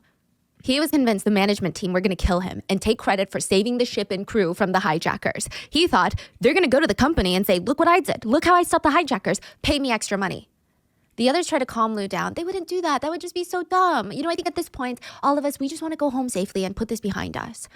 But one night, one of Lou's men pulled him to the side in the cabin and he whispered, "They're trying to fight back. They've asked me to join up against you. Go up against you and all of your friends." Ooh. Who is? The management team. Lou was upset but not surprised. What else did they say? Bo, the guy who was telling him everything he knew that the managers were talking about, he said July 20th, near the coast of Hawaii, they're gonna do something. So instead, that day, Lou ordered the slaughter of 6 men from the management group and Bo. If Bo was out here spilling all the secrets of the management team, he could not be trusted with Lou's secrets. The day of the hunt, Lou used the loudspeakers to play music. He didn't want the neutral people to freak out at the sounds of murder, but all it did was put Low-key, that's true though. If Bo's over here running his mouth to you, and like you guys didn't have like some kind of pre-existing relationship before that, why would you assume that he's just loyal to you? He's probably just like running his mouth to everybody. I'm just speaking from Lou's point of view, since he was paranoid. He didn't want the neutral people to freak out at the sounds of murder, but all it did was put everyone more on edge because it's not like a soundproof vacuum. They can hear screams, they can see blood, they can hear splashes of people screaming as they're being thrown overboard. It just feels like they're in some sort of horror movie. The second person to be killed on that boat was stabbed through the back as well. The knife went through his entire body. He was still alive and trying to run away from the killers, but they blocked his path and just went into this frenzy, stabbing him. When he finally gave up fighting, they dragged him like a rag doll to the edge of the boat and threw him in the water. The guy they just killed, his brother was on the boat too, so they needed to get him next. They ran into the brother's cabin. It was a coordinated attack. One person grabbed the brother's arms, pinned them upwards on the bed. The others just started stabbing everywhere. The bed sheets, the mattress completely soaked in And blood. that's so sad, bro. So there was brothers out there? Did I hear that right? Can somebody correct me? So there was 2 brothers out there? Both related on that boat. Anytime siblings are brought up, I think of my brother and how we're like. I mean, yeah, me and my brother are like that. So It was up to the brother's cabin. It was a coordinated attack. One person grabbed the brother's arms, pinned them upwards on the bed. The others just started stabbing everywhere. The bed sheets, the mattress completely soaked in blood. It was dripping onto the floor underneath. He was dead when he was thrown overboard, like his brother. Next, the killers started hunting the rest of the management team. They lured out Peter from his bedroom. They were waiting behind the door. The minute he stepped out, they stabbed him. Peter started freaking out, decided to make a run for it. He ran to the deck, and he had a split-second choice to make. Either die by stabbing like the others, or drown. He looked down, and he jumped to his death with the squid. Lou was content, but he wasn't. So some people just straight up decided to self-exit and thought that would be an easier way to go. An easier way to die, rather than being stabbed. That's so sad and scary. Because again, you're in the middle of nowhere, bro. You're in the middle of the ocean. It's basically a matter of choosing how you want to die. He looked down and he jumped to his death with the squid. Lou was content, but he wasn't done. He went into the cabins, dragged another one out, stabbed him, threw him into the sea, and there was just one more person he wanted to kill that day. Wang. They barged into Wang's cabin, just started stabbing him everywhere. Wang was asleep, so he woke up screaming in pain. He's trying to grab anything nearby to hit the killers with. He ends up falling from his bed. They disembowel him, and they taunt him. "What's the matter? Your guts are spilling out." "Oh no, what to do now?" Disemboweled you. Bro's guts were spilling out, and then the guy that did it was just taunting you in your face. Oh, hell no. Fucking talking to you, making jokes at you. They disembowel him, and they taunt him. "What's the matter? Your guts are spilling out." "Oh no, what to do now?" When they were done, the killers were drenched in blood. Zach was in that same room as Wang, laying frozen in his bunk bed. Lou straightened up, turned. He's covered in blood, and he saw Zach laying there. He looked at him and said, "I asked you to join us at the start, That's but you some didn't." villain Was shit. Zach his roommate there? With Wang, So he just witnessed the whole murder? and he did not move. He's just laying there in fear. Wow. He just looks at him and says, "I asked you to join us at the start, but you wouldn't. Are you scared now?" Zach was terrified. It seemed like Lou was excited after the killing. He had this huge smile on his face that Zach would never forget, but it would not be the last time that he saw it. Lou was no longer a man. He was like an animal. Lou smiled and said, "Don't worry, Zach. I'm not going to touch you. You're like my brother." And with that, he walked out, leaving a trail of blood behind him. Zach did not believe a single word he said. He had known him for a few months, and there were already 10 dead people. Who could believe anything Lou said? Zach said, "You can't imagine how powerful Lou became when he was killing people. He was a completely different man." When Lou's men were too scared to actually stab someone to death, Lou would walk over to, quote, show him how it's done. He would ruthlessly plunge knives into victims, and it was the full descent of Lou's madness. He wasn't even done killing. He was no longer the Lou that anybody recognized. And I don't want to say Damn, that. so Lou was for real, like the original guy that started going paranoid. He is the source. He was the tipping point of all of this mass murder. To give this man an excuse, but he truly becomes more and more unhinged. And I don't think that he's insane. Like, I don't think he could use that as a defense, but he's still an animal in prison. Let's just leave it at that. That night, the hunt continued. Bo, the informant that warned Lou about all of this, he was stabbed and thrown into the water. This just became a pattern. Men were either stabbed and thrown into the water, dead or alive. Others were given a choice, and I don't think they're being nice about it. They just want to torture you. They would give you the choice. Don't be stabbed and see if you can swim. Swim to land. Maybe you'll make it. Jump. Sometimes Lou would get all Pirates of the Caribbean, or I don't know what movie or what reality he's living in, but he would make the man stand. Dude, yeah, for real. Somebody in chat said it feels like I'm watching a mass murder reality TV show / game show. No, yeah, it's just the way it's structured with like the scam company, and then the people on the ship start forming factions against each other, plotting stuff. There were secrets being told.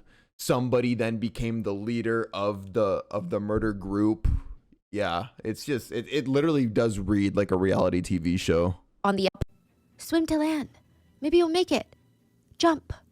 Sometimes Lou would get all Pirates of the Caribbean, or I don't know what movie or what reality he's living in, but he would make the man stand on the edge of the boat and he would kick them in the chest, like literally kick them off the boat into the cold, dark sea. This is the Pacific Ocean. Wait, so now he's killing more people? Yeah, just for fun now. Anyone he thinks is going to kill him, he's like, I might as well just kill him.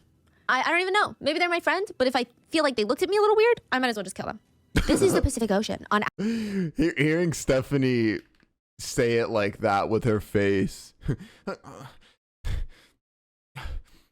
I'm just gonna kill him. Like I'm sorry, like we're out in the middle of the ocean. It's, you know, every man for himself. You look at me a little weird. You breathed a little funny. You didn't say bless you to me when I sneezed. I'm just gonna kill you. Just playing it safe, bro. People? Yeah, but he would make the cold, dark sea. This is the Pacific Ocean. Wait, so now he's killing more people? Yeah, just for fun now. Anyone he thinks is gonna kill him, he's like, I might as well just kill him. I don't even know. Maybe they're my friend, but if I Loki, wait, this face. anyone he thinks is gonna kill him, he's like, I might as well just kill him. If my murderer looked at me like this, I would let her. Like if Stephanie was just like if I was tied down, right, and Stephanie's looking at me like this with that logic, like I'm just gonna kill you. Like I might as well, you know. We're out at sea. I'm playing it safe, bro. I just gotta kill you. I would probably agree with her. I'd be like, you know what, that's fair.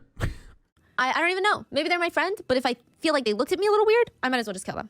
This is the Pacific Ocean. On average, it's about 13,000 feet deep. I mean, there's really no answer on what this would feel like. But one netizen said, "Yeah, for she got S tier pretty privilege." I'm sorry, I would just let her, bro. Like problems 1,000 feet deep. I mean, there's really but no also it's a funny face. Answer on what this. I might as well just kill them. I don't even know. Maybe they're my friend, but if I feel like they looked at me a little weird, I might as well just kill them. This is the Pacific Ocean. On average, it's about 13,000 feet deep. I mean, there's really no answer on what this would feel like. But one netizen said, there are problems when you're thrown into the ocean, deep into the ocean. First danger, drowning. But let's say you have a life jacket, which these men didn't, or let's say you managed to keep your head above water. Great. The next danger is cold. Cold water extracts heat from you very, very quickly. In Arctic water, you have less than 15 minutes till things in your body start breaking down. In 60-degree water, maybe a few hours. Warmer tropical water, maybe days. But then you have the danger of wildlife, sharks. Time estimate on that? Unknown. But let's say you can overcome all those things. The next issue is MASD, moisture-associated skin damage. The netizen writes, you know how your skin gets all wrinkly in the pool after a few hours? Your skin can start to blister? After a day in water, your skin can start to peel off, and that would, without a doubt, attract the aforementioned wildlife. Time to death? Probably a few days, max. And the beating tropical... Ew! I mean, just imagining that makes me queasy. Like... Because, yeah, when you're in water for a while, swimming in a pool, your fingertips start to get kind of wrinkly. They look like raisins. But, yeah, if you're in the water for a whole day, maybe two, so like 48 hours, imagine that. Your skin is just soaking in all that stuff. And your skin's just going to start peeling off. I didn't even know that was possible. I mean, it kind of doesn't surprise me that it's possible. I just never thought of that. Sun is going to make it pretty hard to avoid drinking the salty water all around you. Even if you have the discipline of a Navy SEAL, you could still end up drinking some accidentally. Drinking this water is only going to dehydrate you faster. Also, the salty ocean will absorb some of your fluids through contact osmosis. Although dehydration is said to be fatal in about 3 days, it'd probably be 2 days. After the first hunt on the ship, the loud music cut off and a total of 11 people were gone from the ship. There were 33 people, now there's only 22 people on the ship. But it was supposed to be 23. Lou is sure. He thought about which people he wanted to kill. It was premeditated, so where did the extra person go? Where did they go? Were they hiding somewhere? Lou starts losing it, trying to count the life jackets, making sure none of the rafts are missing. The college student Michael, who came because he couldn't find a job, he was missing. Bruh. Because everybody snaps in different ways. Michael had just graduated. Oh, so somebody was hiding. Ooh, someone's gonna... Please, bro. Imagine somebody sneak attacks Lou, the fucking mass murder master. Michael had just graduated college, and he knew even if he made it all the way back to land, he would never be able to look at himself or people ever the same, not after all the blood that he saw on this boat. So he jumped off the ship to his death. When Lou found out, he had this incredibly condescending laugh, and he said, so did he just kill himself, the teenager? look at himself. Michael had just graduated college, and he knew even if he made it all the way back to land, he would never be able to look at himself or people ever the same, not after all the blood that he saw on this boat. So he jumped off the ship to his death. Oh, so that's the death that he didn't account for. So he was freaking. So Lou was freaking out like, oh, hey, wait, I've kept count of everybody I've wanted to kill. But somebody extra is gone. Where the heck are they? And yeah, that's really sad. When Lou found out, he had this incredibly condescending laugh, and he said, why did he jump? I wasn't going to kill him, that poor kid. I was going to use him as my spy. Jesus. Michael had snapped. What's and wrong Zach, with this guy? he was in full survival mode. His brain blocked out how bad it was. He was blocking out everything that he was seeing. The only time he kind of had some sort of idea was when he was prepping meals. He went from prepping 32 meals to now just 22. Once when he was serving meals, he got so anxious, he went up to the deck and he started pacing. He felt like he was going to have a panic attack. And one of Lou's guys came up to him and said, stop stressing out. Nobody has it in it for you. We're all buddies. We're not going to touch you. Look, if you get a proper job one day, I'll look out for you, you know? But all of it just sounded so fake. Zach snapped at him crying. Just warn me first if you guys decide to kill me, okay? And I'll just throw myself overboard, save you the trouble. Zach started looking for small spaces to hide on the boat. I mean, there was nowhere. He even briefly thought about getting into the freshwater tank, but it was so easy to spot him inside, and there's no way for him to close the lid from the inside. He tried to rip up any sort of foam insulation in the ship to see if he could crawl into the insulation. He tried stealing a life jacket or a raft. I mean, anything, something. All he came down to was, if he's out in that water and he's still alive, he could maybe eat fish eyes. They have drinkable water content in them. Ew. That's all he knew. He was taught, eat fish eyes if you're thirsty. But even that's pointless. In the middle of the Pacific Ocean, they can't even see land nearby. The closest land to them was Japan, and Japan was 1,000 miles away at this point. If you took a boat, you would travel 1,000 nautical miles in 5 to 10 days, depending on the boat. 5 to 10 days on a boat. There was no way. That's if the sharks didn't even get Zach first. What was the point of staying alive in the water when he was going to die anyway? Zach's new mission became just to stay alive for as long as possible, because if he were killed and thrown overboard, at least he could be a little bit closer to home. Maybe his parents could put him to rest. As they got nearer to Japan, Lou told everybody on that boat, 22 people, that he had a friend in Japan that could get them fake passports, but they would need to send money to get it done. He wanted all of them to use the satellite phone to call their families, ask them to transfer $1,000 into Lou's girlfriend's account, and she would get them fake passports. There was just something about the way that Lou was urging everyone to do it. The message was very clear. The underlying message was, I don't care if you get these fake passports or not, because I don't think you're going to get off this boat. The Mongolian group were now getting sick of Lou. They were sick of him bossing them around, acting like they were dumb. They knew what he was planning to do. They knew where that money was going. The plan to overthrow Lou was in the works by the Mongolians. The first step, they decided, was to create chaos within Lou's group. Baudi, the Mongolian leader, would pull aside 19-year-old Jin, Lou's 19-year-old best friend / sidekick, and he would tell Jin that Lou plans to kill everyone else on the boat minus a few of his old buddies, and he was planning on escaping to Japan without the rest of them. And Jin's not a good candidate to keep alive. First of all, he's too young, he's too immature, Lou might feel like it's a risk, and he's still too frail from being sick. Baudi's plan was to plant seeds in Jin's mind, make him want to move over to the Mongolian side, and it seemed like it was working. Jin agreed with them. He has been ruthless. I feel like he's changed. He keeps pressuring me to call my family to give them money. I don't know, it's just so heartless. Side note, Baudi approached Jin because Jin was actually from Mongolia. So his parents now lived in Beijing, but he was from Mongolia. So there's a bit of an alliance there. He chose him out of everybody else. Immediately after their conversation, Jin went to Lou and said, I have something to tell you. What is it? It's really serious. Baudi wants me killed. How did you know? Yes. 4 days after the last hunt, the one that killed a good chunk of the boat off, Lou was Another planning murder the final coming up. slaughter. Wait, so Jen, the little kid, immediately sold.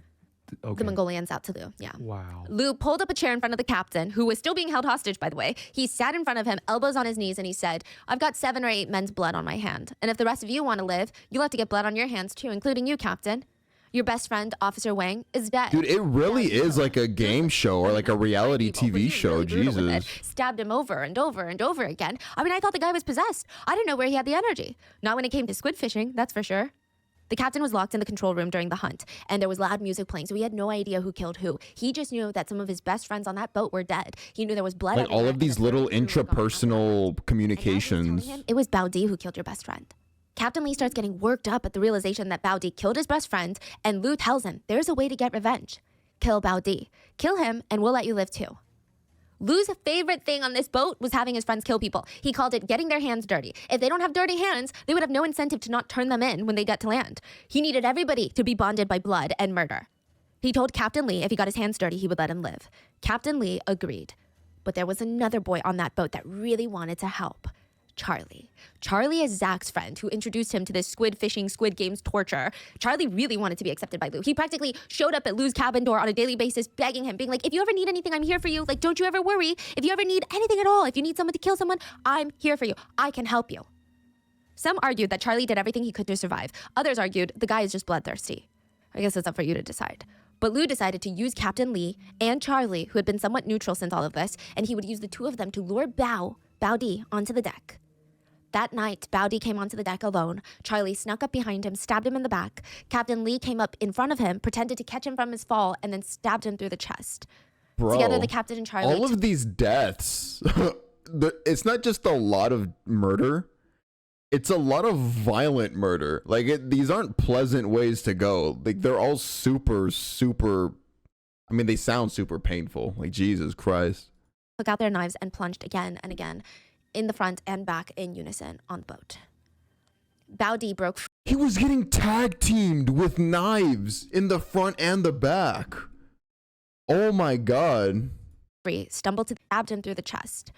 Together, the captain and Charlie took out their knives and plunged again and again, in the front and back in unison on the boat. Bao Di broke free, stumbled to the edge of the boat, and threw himself over the edge. Charlie smiled because it was his first kill ever, and he smeared all the blood over his face and screamed, "I've been bloodied now." Lu lured out the rest of the Mongolian inner circle to come back onto the deck. 3 of them were forced to jump into the ocean. 2 of them were stabbed to death and then flung over the side of the ship into the water. And at this point, there were only 16 people left on the boat. Lu was exhausted from his night of killing. He ordered everybody stop, mainly himself, and he gathered everybody's knives. He went back to his room with 2 of his minions guarding the door. But that night, after getting 0 sleep, after hearing all the screams and just trying to ignore it and act like nothing was happening, trying to act invisible so that he wasn't randomly targeted next, Zach was laying in bed when he feels a tap on his shoulder. It was one of Lu's guys. Lu wants to talk to you. Dude, I'm sorry. Yeah. If y'all are catching me on my phone, okay, I'm gonna rewind a bit. This is just crazy. Everybody is on that whole, like, Trump is dead. Lu wants to talk to you. Zach froze. His head starts spinning. He's thinking, okay, I'm next. He gets up as slowly as possible, savoring the last moments of his life. He's dragging his feet, following the henchman to the captain's cabin that Lu had taken over. The door opens, and Lu is sitting on the bed. He looks up. Don't be scared. It's nothing. We'll be in Japan in a couple of days, and you've got nothing to worry about. You don't have blood on your hands. Anyone without blood on their hands can just go back to China, and everything will be fine. Then he looked at Zach and said, go to the kitchen and cook some noodles. We're starting to get hungry. Zach gulped, opened the door, and walked out with his life. He was one of the lucky ones. Out of the 33, like I said, only 15 were left now. But we know that only 11 come back, so we still have 4 more to go. They were just a few days out from Japan when everyone started scrambling at 4 a.m. The ship had suddenly lost power. The engines were down, the lights are down, the entire ship is tilting to one side. Everyone's belongings are just crashing into the sides of the walls. Everyone's running out of their bunk beds, running towards the deck and the captain's quarters to figure out what the hell is happening. Lu orders a thorough check of the ship, and he discovers 2 things. There were only 14 people left on the boat. So 1 person is missing. And the ship's main valve was open. The ship's valve lets water into the main area of the ship. They were able to stop it, block it, stop the water that's coming in, but it's too late. The ship feels like it's slowly sinking. It was discovered that in the middle of the night while everybody slept, one of the engineers, left alive from the management team, opened the ship's valves, deliberately trying to kill everyone on board, and then jumped into the water himself. Lu ordered everyone to use the water pump to help pump out the water, but when that wasn't working fast enough... This is a whole ass movie. Dude, what the hell? That's crazy. He ordered them to tie together all the floatable things, like planks of wood, anything. Float them together. We need to get all the life rafts out. They really only had like 1 working life raft that was inflatable, and they need to stock it with food. So if this ship goes down, at least they have food and they can try and survive out in the open waters. And when the ship kept tilting dramatically to one side, they did the last thing you want to do after committing mass murder on a boat. They sent out a distress signal so that they could be found. The boat was going down. Either they all die out at sea or they try to find a way out of this. Lu's survival instinct was very strong. So there were 3 people that were now loading up this life raft, and they had plopped it into the water. It's working. So now it's up to them to climb down the ladder and put the food in. So they do. And They left? Zach sees them floating away, and at first he's confused and he thought something bad was happening, so he threw them a rope. But one of the men on the raft grabs the rope he throws at them, throws it back into the water, and he screams, "They have knives. They're planning on killing more men. We're not coming back." By the time Lou saw what was happening, the raft was so far gone out, it was the size of your fist. No, yeah, I mean, at that point, you just got to take your chances and dip.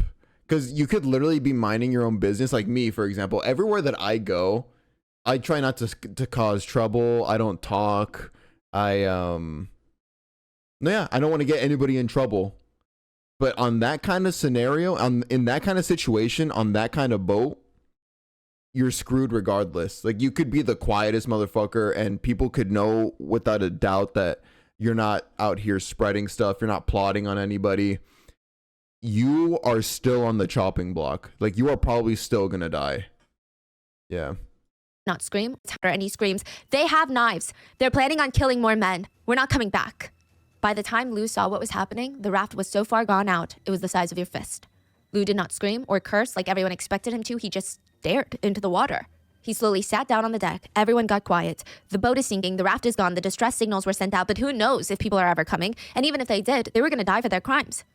After a long pause, Lou got up and said, "It's fine. If they rescue us, we blame them for everything. The people on the raft, they killed everyone, left us for dead. That's what we say." Nobody was listening to him, though. They were staring behind him at the blue water. He whipped around, and the raft was drifting back to the boat. The current was sending the raft back straight into the ship. And no amount of pedaling. Rewind. And even if they did, they were going to. Trump dying can wait. Give me a sec. The boat is sinking. The raft is gone. The distress signals were sent out, but who knows if people are ever coming? And even if they did, they were going to die for their crimes. After a long pause, Lou got up and said, "It's fine. If they rescue us, we blame them for everything. The people on the raft, they killed everyone, left us for dead. That's what we say." Nobody was listening to him, though. They were staring behind him at the blue water. He whipped around, and the raft was drifting back to the boat. The current was sending the raft back straight into the ship. And no amount of pedaling was helping the escapees get away from the ship. And any humanity... That's like what is that? RNG. Shitty ass RNG. So these people successfully escaped from the death boat of everybody killing each other, and the current just so happens to be flowing in a way that sends them directly back to the ship. The people on the raft. What the hell? It basically, God sent them back to their death, bro. No, it's not even God, that's fate. Fate sent them back to be killed. Like, what the hell? Left, and some of these people broke that moment. They became full-on animals. There's a very famous quote by Friedrich Nietzsche: "If you gaze long into the abyss also gazes into you." And maybe these men had been gazing too long into the abyss of the ocean, because now they were animals. It had only been 8 months. When that raft floated back, all of them grabbed knives, squid knives, anything they could, and their spit was spewing out of their mouths. They were screaming, their eyes were crazed, they grabbed all the weapons, veins were popping out of their necks, and they started chucking weapons at the raft. They were hunting for humans again. Many of the ones on the raft, the 3 of them were stabbed. Knives were getting... Yeah, the people that came back, they were probably like, "Dude, are you kidding me? Fucking King Neptune, the god, Neptune, king of the ocean or god of the ocean, sent us back here, really, just to be killed." At that point, they knew what came next. It was either they were going to be killed or they were going to kill the other people. So yeah, I'm not gonna lie, I would have done the same thing. If my RNG was so bad that, you know, my escape raft was sent back to the ship, I'm just killing. I'm just getting the nearest knife, and I'm fighting for my life. I'm just killing everybody. Thrown and embedded into their arms, sides, thighs, the raft. Blood was seeping out of the raft and making the water around them red. One of the men, Song, he jumped into the water and started swimming towards the ladder of the ship, begging Lou to spare his life. Lou ordered him to be pulled in. He had a head wound, he was bleeding. The others, they escaped, but they were screaming in the water for their lives because the sharks are coming soon. They could smell the blood. Lou squats down next to Song on the deck, and he grabs a paper towel and puts it to his head. He turns around and he said, "Zach, Xavier, you guys are the only ones that don't have blood on your hands. Throw him into the water." So he literally only brought him up so that these 2 could get blood on their hands. Bruh. Zach was like, "What?" Like I said, that's so you guys are the cruel. only ones. Xavier was so scared, he grabbed the nearby squid knife and he braced himself and started speed walking towards Song, but Lou stopped him and said, "Too much of a mess. Just tie him up and throw him into the water." So that's what they did. And the whole time Song was begging, Lou, please, we're brothers, remember? Why are you ditching me? You don't hate me that much, right? I promise I'm not gonna say anything when I get back. Lou just watched quietly as Song was lifted and thrown to the water. And then everything Jesus. went silent. So Lou gets out of this alive? Lou? This is the guy that from the beginning, like his paranoia was what started this whole bloodfest, this bloodshed. Almost like some sort of pirate legend, a typhoon hit, washing off a lot of the blood on the deck and buying the crew some time before the distress signal could be intercepted and people would come to rescue them. For some reason, the boat did not sink. It didn't sink, but the engines were no longer capable of turning back on, so they can't move. So they're just stuck in the water, going with the way of the current. Lou ordered everybody clean up the blood, and while the storm raged on and the rain was pouring in, Lou went over the plan over and over again. Everyone took turns memorizing it. Bao Di and his men killed the management team off, and then the 4 that died on the raft, they're the ones that killed Bao Di and the Mongolians, and then they escaped, leaving us for dead, trying to sink the ship. The last time Zach saw Lou was in prison. Zach was walking past Lou's cell. Lou was laying in bed, the same way he laid on the bed on the boat. It's like nothing had changed. He was still on the boat in his mind, it looked like. Lou smiled at Zach through the bars. He lifted one of his hands, pointed 2 fingers at Zach, cocked it like a gun, pew, shooting it at Zach, and he smiled. That was the last time Zach saw Lou before Lou died. All 11, quote, survivors of the boat were found guilty. The sentences were handed out November 14th, 2012, which, side note, Lou's mom Okay, so Lou didn't make it. He actually did die. Said none of this would have happened. The sentences were handed out November 14th, 2012, which, side note, Lou's mom even said none of this would have happened if the victims were strong swimmers, I guess implying everyone could have swam away from a homicidal maniac. It was just a wild statement to make in court. This wouldn't have happened if they would have just escaped my crazy murderous son. That would be the equivalent if they were on land and her son, Lou, was chasing people with knives, killing them. And then she's like, well, I mean, that wouldn't have happened if they would have just ran faster. Also, they were in the middle of the ocean. It doesn't matter how good of a swimmer you are. Thousands of miles of swimming. You're not making that. Michael Phelps isn't making that swim. I guess implying everyone could have swam away from a homicidal maniac. It was just a wild statement to make in court. 6 of the men were sentenced to death. The other 5 were given lesser sentences in varying degrees because I guess the court decided they didn't play as active of a role in the case. Wait, how many years? How many years? From a homicidal maniac. It was just a wild statement to make in court. 6 of the men were sentenced to death. The other 5 were given lesser sentences in varying degrees because I guess the courts decided they didn't play as active of a role in the killings. Zach was released after 4 years on good behavior. And on his way out, he saw 19-year-old Jin. And Zach asked the guards to wait. He got up to the steel bars and asked Jin, hey, do you need anything? I'm getting out. I can mail you something. 23-year-old Jin smiled and said, don't worry about it. My parents are sending me stuff, but look after yourself and just forget all this happened. And with that, he smiled and he waved at Zach. Jin had been sentenced to death. Lou Jin, along with 4 others, were executed in 2016. Lou decided in prison that he was going to escape. He tried to... Jin? The 19-year-old? Don't worry about it. My parents are sending me stuff, but look after yourself and just forget all this happened. And with that, he smiled and he waved at Zach. Jin had been sentenced to death. Lou Jin, along with 4 others, were executed in 2016. Lou decided in prison that he was going to escape. He tried to convince his cellmate to help him. He was caught. And instead of, I don't know, putting him into... My bad. I thought Lou died earlier, but no. He was also going to be executed. Lou Jin, along with 4 others, were executed in 2016. Lou decided in prison that he was going to escape. He tried to convince his cellmate to help him. He was caught. And instead of, I don't know, putting him into like solitary confinement, they just tied him to his bed every day by all 4 limbs. Yeah, he was like that for 4 years until he was executed. Shinfa Food Company, the company that sent the ships out, they compensated the victims around $60,000 each. Some victims' relatives stated they were pressured by the food company to not talk to the media about anything. And in the end, nothing happened to this food company. I mean, that's something, and a I lot guess. of these fishing companies in China, if you even just Google like squid fishing industry, it is scary.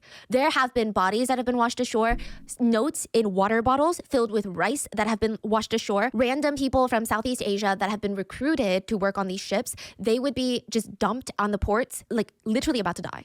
And they were all on these squid fishing boats. Like the stories coming out of there are... What is up with China? And nobody's talking about it. Nobody. We're just eating calamari.